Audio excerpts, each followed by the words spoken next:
Good evening students. तो आज हम बात करते हैं ईवीएस सब्जेक्ट के बारे में, जिसको हम एनवायरनमेंट साइंस या फिर हिंदी में हम पर्यावरण कहते हैं। ये सभी बच्चों को पढ़ना बहुत ज़रूरी है। अपने जो किताबी ज्ञान के साथ साथ ये हर व्यक्ति को, मैं तो कहता हूँ बच्चों के अलावा हर व्यक्ति को भी अपने पर्यावरण के बारे में बहुत जानना बहुत ज़रूरी है। तो फटाफट के अंदाज से हम बात करते हैं कि इस सब्जेक्ट में हम क्या क्या पढ़ेंगे। तो आज इस ईवीएस सब्जेक्ट या पर्यावरण सब्जेक्ट में हम पूरे एक ओवरव्यू देने वाले हैं जो आपको आगे चल के इसमें पढ़ना है। तो सबसे पहले शुरुआत में है इसमें duties and responsibility of the students, छात्र के कर्तव्य और जिम्मेदारियाँ। मतलब एज आ एक स्कूल स्टूडेंट या कोई सा भी छात्र हो तो उसकी क्या क्या जिम्मेदारियाँ रहती हैं। जैसे कि छात्र की अपनी फैमिली या परिवार के प्रति जिम्मेदारी क्या क्या है, छात्र की स्कूल के प्रति जिम्मेदारी क्या क्या है, छात्र की समाज के प्रति जिम्मेदारी क्या क्या है, और फिर छात्र की अपने मित्र फ्रेंड के प्रति क्या क्या जिम्मेदारी हैं, और इसके साथ ही छात्र की अपने राष्ट्र, अपने अपने देश के प्रति क्या क्या जिम्मेदारी हैं, और आपके पर्यावरण, आपका जो पर्यावरण है उसके प्रति क्या क्या जिम्मेदारी है। तो यहाँ पर बेसिकली हम इसमें पढ़ेंगे कि एक जो स्टूडेंट है, एक जो स्कूल का बच्चा है, उसकी क्या क्या जिम्मेदारी रहती है, अपने जो आसपास जितनी भी चीज़ें हैं वो। इसी के साथ साथ फिर आते हैं हम प्राकृतिक संसाधन, जल, वायु, मृदा, नवीनीकरण और अनवीनीकरण संसाधनों का अध्ययन और दैनिक जीवन में उनका महत्व। हमारे जितने भी वाटर, जल के बारे में हम अध्ययन करेंगे कि हमारी पृथ्वी पे कितना % जल है, कौन सा उपयोगी है, कौन सा उपयोगी नहीं है, कैसे जल बनता है, कैसे क्या, मतलब ये सब चीज़ों के बारे में हम लोग पूरा समझाएंगे इस चीज़ को। और हमारे स्रोत क्या क्या हैं, यानी कि पानी कहाँ कहाँ से उपलब्ध होता है, ये चीज़ हम पढ़ेंगे। इसी के साथ ही हम वायु, हमारी जो एयर है जिसके बिना हम जिंदा नहीं रह सकते, जिसको हम ऑक्सीजन, जी हमारे लिए क्यों ज़रूरी है ये पढ़ेंगे, और ये बनती कैसे है, कैसे काम करती है हमारे शरीर में, वो सारी चीज़ें जानकारी पढ़ेंगे। ऐसे ही मृदा, मिट्टी, सॉइल, जिसको हम इंग्लिश में सॉइल कहते हैं, मिट्टी हिंदी में कहते हैं वायु और मृदा, तो इस चीज़ का भी हम अध्ययन डिटेल में करेंगे। इसी के साथ ही हमारा है नवीनीकरण संसाधन। नवीनीकरण संसाधन का मतलब रहता है जितनी भी हमारी जो एनर्जी की और जो ऊर्जा के जो संसाधन रहते हैं, एक नवीनीकरण और एक अनवीनीकरण। यहाँ आपको मैं शॉर्ट में बता दे रहा हूँ। नवीनीकरण संसाधन वो संसाधन होते हैं जिनको हम बार बार यूज करके ऊर्जा बना सकते हैं, जैसे कि हमारी पवन चक्की है, सोलर ऊर्जा है। तो ये सारी चीज़ें हमारी वो ऊर्जा है जो ना कभी खत्म होगी, उसको हम बार बार उपयोग कर सकते हैं। ऐसी अनवीनीकरण, जिसको हम केवल एक बार उपयोग कर सकते हैं, दोबारा उपयोग नहीं कर सकते हैं। जैसे कि हमारी जितने भी हमारे जो फ्यूल है, डीजल है, पेट्रोल है, इनसे जो ऊर्जा उत्पन्न होती है वो कोयले से उत्पन्न होती है, वो हमारे न्यूक्लियर हैं और नेचुरल गैसेज हैं। तो ये हमारे कोयला है जैसे, तो ये सब हमारे अनवीनीकरण सोर्सेस हैं। इसके साथ साथ हम पढ़ेंगे अपने फूड के बारे में। फूड यानी कि जो हमारा खाना है, तो खाना कितने प्रकार का होता है, और बेसिकली हमको इसमें ये सीखना है कि कौन सा खाना, कौन सा भोजन हमारे शरीर के लिए बहुत महत्वपूर्ण है, और कौन कौन से उसमें जो पोषक तत्व बोलते हैं बेसिकली, जैसे मान लो आप लोगों ने सुना होगा vitamin A, vitamin C, carbohydrate, protein, वसा। तो ये सारी चीज़ें हम पढ़ेंगे कि किस खाने से हमें कौन सा एनर्जी हमारे शरीर को मिलती है। तो ये सारी चीज़ डिटेल में पढ़ेंगे। इसके बाद हम इसी में हम पोषक तत्व पढ़ेंगे, जैसे बहुत सारे पोटेशियम, विटामिन, मतलब किस भोजन में किस टाइप का पोषक तत्व आपका उपलब्ध रहता है, तो वो सारी चीज़ें हम पढ़ेंगे। इसके बाद हमारे जो घर के टाइप, हमारे घर कितने प्रकार के होते हैं, क्या क्या चीज़ें उसमें यूज़ होती हैं, ये थोड़ा नॉर्मल सा टॉपिक है। इसके बाद में हम पढ़ेंगे हमारे हेल्थ और सेफ्टी भी, हमारे जो शरीर को अपने आप को कैसे फिट रख सकते हैं, अपने फिट को कैसे निरोगी रख सकते हैं।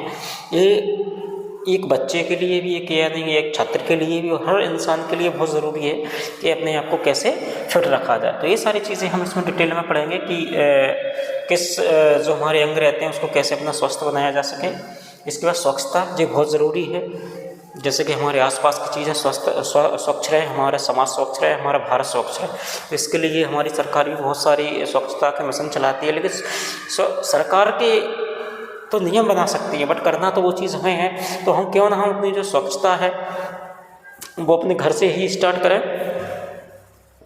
तो यहाँ पे बच्चों को बताया जाएगा कैसे आप उस चीज़ को स्वच्छ रख सकते हैं, अपने घर को, अपने परिवार को, अपने समाज को, अपने स्कूल को। तो ये स्वच्छता के बारे में आप लोगों को बताया जाएगा। इसके साथ ही स्वच्छता के लाभ इसमें कुछ फर्स्ट एड किट रहती है जो आपके घर में बहुत ज़रूरी होना चाहिए आपको। जो फर्स्ट एड, जो प्राथमिक उपचार, यानी कि कोई भी जो छोटी मोटी जो चोट लग जाती है, छोटा मोटा कुछ भी हो जाता है, तो उससे रिलेटेड हमारी क्या क्या मेडिसिन आपको घर पे रखना चाहिए, तो बहुत सारी चीज़ें सिखाई जाएंगी। इसके साथ ही आ जाते हैं अपने सुरक्षित जीवन को या हेल्दी जीवन जीने के लिए क्या क्या तरीके हो सकते हैं जिससे कि हम हमेशा फिट रहें। तो एक बच्चे को देखकर, एक स्टूडेंट को देखकर क्या क्या उसको अपना सेफ्टी रखनी है अपनी हेल्थ में, तो बहुत सारी चीज़ें इसमें बताई जाएंगी। इसके साथ ही हम आते हैं फिर अपना बायोडाइवर्सिटी या फिर इसको पारिस्थितिक तंत्र बोलते हैं। ये थोड़ा भी आप लोगों को अजीब लग रहा होगा जो छोटे बच्चों को ये क्या है, लेकिन जो बच्चे 8th 9th 10th में हैं, जो पढ़ चुके हैं या जो बड़ी क्लासों में हैं, उन लोगों ने सब इकोसिस्टम, जो पारिस्थितिक तंत्र वगैरह ये सब चीज़ें पढ़ी होंगी। यानी कि इसको मैं थोड़े छोटे शब्दों में बता दे रहा हूँ। पारिस्थितिक तंत्र वो होता है जिसमें हमारे पृथ्वी पर जितने भी जीव जंतु हैं, सभी जीव जंतु का कुछ ना कुछ अस्तित्व है, या फिर कह सकते हैं सभी जीव जंतु एक दूसरे पर डिपेंड है। अगर कोई सी भी एक प्रजाति किसी भी जीव जंतु की अगर खत्म हो गई, या कोई सा भी पेड़ की प्रजाति खत्म हो गई, तो कहीं ना कहीं वो इंसानों के जीवन को, या जो पृथ्वी का पूरा पारिस्थितिक तंत्र है, या जो पृथ्वी की जितनी भी चीज़ें हैं, कहीं ना कहीं उस चीज़ को समस्या पहुंचा सकती है अगर कोई भी चीज़ खत्म हो गई। इसलिए आप लोगों ने देखा होगा कि हर चीज़ को बचाने के लिए सरकार भी प्रयास करती रहती है, चाहे वो शेरों को बचाने का प्रोग्राम हो, चाहे वो सांपों को बचाने का प्रोग्राम हो, चाहे वो किसी भी जानवर को बचाने का प्रोग्राम हो। वो क्यों किया जाता है इसका प्रयास? क्योंकि ये पूरी जो हमारी जो पृथ्वी है, इन सब चीज़ों से मिलकर बनी हुई है। अगर इसमें से कोई भी चीज़ खत्म हो जाएगी तो बहुत ज़्यादा समस्या आ सकती है, तो उसके बारे में हम पढ़ेंगे। इसके साथ साथ हमारा जो एग्रीकल्चर ये बहुत ज़रूरी है। हम लोग एक्चुअली अपना जो देश है वो कृषि प्रधान देश है। यहाँ पे आज भी 70% लोग की जो आजीविका है, जो जीवन यापन है, वो कृषि पर ही डिपेंड है। तो कृषि के बारे में हम लोग पढ़ेंगे छोटी छोटी चीज़ें कि क्या उसके कृषि प्रणाली होती है, बीज के बारे में, जो हाइब्रिड बीज होते हैं उसके बारे में थोड़ा डिटेल में जाएंगे हम लोग। कौन कौन सी जो आज के समय में जो मशीनरी हैं वो यूज़ हो रही हैं कृषि में। इसी के साथ साथ अपनी जो कृषि की जो उपज है, जो भी आपने खेती बाड़ी में जो भी आपकी उपज हुई, उसको आप किस तरीके से अच्छे दामों में मार्केट तक पहुंचा सकें। या फिर ये भी जानेंगे आपकी जो भी उपज रहती है उससे आपकी मार्केट में क्या क्या प्रोडक्ट बनते हैं, या फिर क्या क्या सामान आपका उस चीज़ से, आपकी जो फसल से बनता है। तो हम प्रयास करेंगे ये सारी चीज़ें समझाने में। इसके साथ साथ फिर हम आ जाते हैं हमारे जो ट्रेवल्स रहते हैं, साधन संसाधन जिसको बोला जाता है, परिवहन कौन कौन से होते हैं जैसे, तो ये सारी चीज़ें पढ़ेंगे। और इसके बारे में इसके बाद ही पढ़ेंगे हम अपने सेफ्टी रूल्स। ये रोड पे जितने भी रूल्स रहते हैं, ट्रैफिक रूल्स रहते हैं, वो बच्चों को और बड़ों को सबको वो जानना बहुत ज़रूरी है। ये सारी चीज़ें भी पढ़ेंगे। इसके बाद जो सबसे ज़्यादा इम्पोर्टेंट टॉपिक है, जो बहुत ही ज़्यादा इंटरेस्टिंग और जानने के लिए बहुत ज़रूरी है हर बच्चे को, वो है हमारा सोलर सिस्टम, सौरमंडल। हमारी जो पृथ्वी, चंद्रमा, सूरज, जितने भी हमारे ग्रह हैं, उन सब चीज़ों के बारे में, कितना दूर है, कितनी देर में परिक्रमा लगाता है, किसका क्या काम है, उन सभी ग्रहों के बारे में पढ़ेंगे। इसके बाद हम अपनी पूरी पृथ्वी के बारे में पढ़ेंगे कि हमारी पृथ्वी किस तरीके से घूमती है, कब और कितनी झुकी हुई है, कैसे चंद्रमा पे कैसे प्रकाश होता है, और फिर जो चंद्र ग्रहण या फिर सूर्य ग्रहण क्या होता है। इसके साथ ही दिन और रात कैसे होते हैं, दिन और रात पढ़ेंगे। इसके साथ ही पृथ्वी पे हम लोग, जैसे कि कई लोगों के बच्चों में मन रहता है कि पृथ्वी जैसे गोल है तो फिर हम लोग गिरते क्यों नहीं हैं, पृथ्वी अगर गोल है तो हम गिरते क्यों नहीं हैं, तो ये सारी चीज़ें हम जानेंगे। इसके बाद सौरमंडल के बारे में कुछ बेसिक चीज़ें हैं वो जानेंगे। इसके साथ ही हमारा वायुमंडल, जो हमारी पृथ्वी के ऊपर जितना भी वायुमंडल है उसके बारे में हम पूरा जानेंगे। इसके बाद हवाई जहाज़ के बारे में बताएंगे, हवाई जहाज़ कितने ऊपर उड़ता है, कैसे उड़ता है, कैसे काम करता है, इसके बारे में थोड़ा हम डिटेल में तो नहीं, तो कुछ बातें जो मेन फैक्ट है वो चीज़ों के बारे में हम जानेंगे। ऐसे ही फिर इसके बाद मौसम ऋतु हैं, आपकी ठंड कैसे पड़ती है, गर्मी कैसे पड़ती है, बरसात कैसे होती है, तो इन सब चीज़ों के बारे में, अपने मौसम के बारे में ये हम जानेंगे। इसके साथ फिर बहुत ही इंपॉर्टेंट चीज़ है आपका अंतरिक्ष। जो अंतरिक्ष यात्री हैं, जो अपनी पृथ्वी के ऊपर जो लोग रहते हैं, जो अपने जो अंतरिक्ष है, आपने ये वाला देखा होगा कई बार।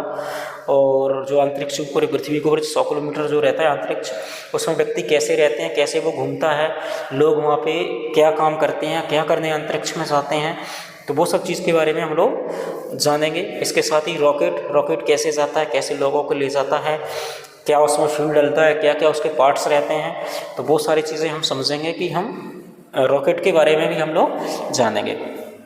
इसके बाद जो हमारी जो हमारी जो संस्था है, जो हमारे जो भारत की जो संस्था है जो रॉकेटों को भेजती है, सैटेलाइटों को भेजती है, तो वो कौन सी संस्था है? इसरो जिसका नाम है, उसके बारे में हम जानेंगे। इसके बाद जो इंटरनेशनल संस्था है नासा, उसके बारे में जानेंगे। तो इसरो के बारे में जो कुछ मेन चीज़ें हैं, फैक्ट हैं जो हमारे इंडिया की, जो इसरो सैटेलाइट क्या होती है वो चीज़ के बारे में जानेंगे।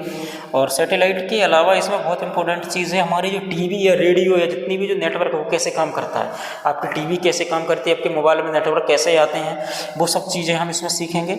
इसके साथ ही हमारे से ब्रह्मांड के बारे में जानोगे। ब्रह्मांड एक्चुअली बहुत बड़ा है, उसके बारे में थोड़ा जानने की कोशिश करेंगे कि क्या क्या चीज़ें, पृथ्वी से बड़ा सूरज कितना बड़ा है, कितनी दूर है, कितना हमको प्रकाश आने में टाइम लगता है। इसके बाद हमारी जो गैलेक्सी है, जिसमें हमारी पूरी गैलेक्सी जिसको बोलते हैं, जो हमारी गैलेक्सी मिल्की वे है, उसमें जो हमारा जो पूरा सोलर सिस्टम है वो कितनी रफ्तार से घूम रहा है, कितना टाइम उसको एक चक्कर लगाने में लगता है, तो वो सारी चीज़ें हम जानने की कोशिश करेंगे। इसके बाद फिर कुछ हम अपने इंडिया के बारे में जानेंगे, अपने भारत के बारे में, और कौन कौन से राज्य हैं, विश्व के बारे में थोड़ा जानेंगे। हमारे कितने महाद्वीप हैं, कौन कौन से अपने कितने देश हैं, किस महाद्वीप पे कितने देश रहते हैं। इसके साथ ही भारत की जो मुख्य चीज़ें हैं उनके बारे में जानेंगे, और मध्य प्रदेश की मुख्य चीज़ें हैं उनके बारे में जानेंगे, और शिवपुरी ज़िले की अपनी जो मुख्य चीज़ें हैं उनके बारे में जानेंगे। तो आशा है कि मुझे आप लोग समझ गए होंगे। ईवीएस में, एनवायरमेंटल साइंस में, पर्यावरण में एक बच्चे के लिए या फिर जो हर व्यक्ति के लिए जो एक बहुत ही बेसिक जो जानना बहुत ज़रूरी है, तो मैंने कोशिश की है वो सारी चीज़ें इस सब्जेक्ट में डालने की। तो मुझे आशा है कि आप इसकी जो वीडियो सीरीज़ यानी कि जितने भी ईवीएस सब्जेक्ट से रिलेटेड वीडियो आएंगी, तो आप, मुझे आशा है कि आप ज़रूर देखें, बच्चे भी देखें, बच्चों के माता पिता भी देखें, जिससे कि आपको जितने भी आपके आसपास की चीज़ें हैं वो सब चीज़ें आपको जानें, ये आपको बहुत ही जानना ज़रूरी है। तो आशा करता हूँ कि आप इस चीज़ को अच्छे तरीके से हर वीडियो इसको देखोगे और समझोगे। जय हिंद।